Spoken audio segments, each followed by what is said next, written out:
সম্মানিত দিনী ভাই বোন, মসজিদে ঢুকলে দুয়ার কয়েকটি পদ্ধতি।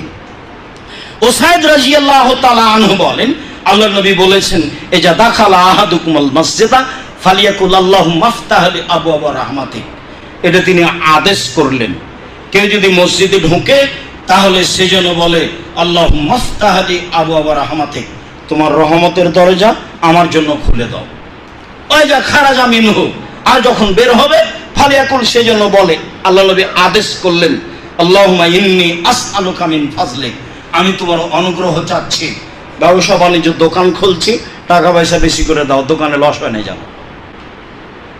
সলাতে এসেছিলাম, দরজা রহমতের খুলতে বলেছি, আর এখন যাচ্ছি বলছি ফাজল দিয়ে দাও, দোকান খোলার সাথে সাথে যেন মানুষজন আসে, বিক্রি হয় যেন বেশি।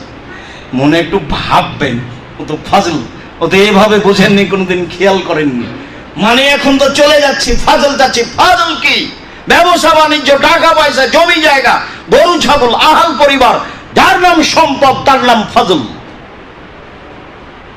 মসজিদ থেকে বের হয়েছি, এখন সে ফাজল অনুগ্রহ করব, খুঁজবো, তল্লাশি চালাবো, কোথায় আছে তার ফাজল অনুগ্রহ।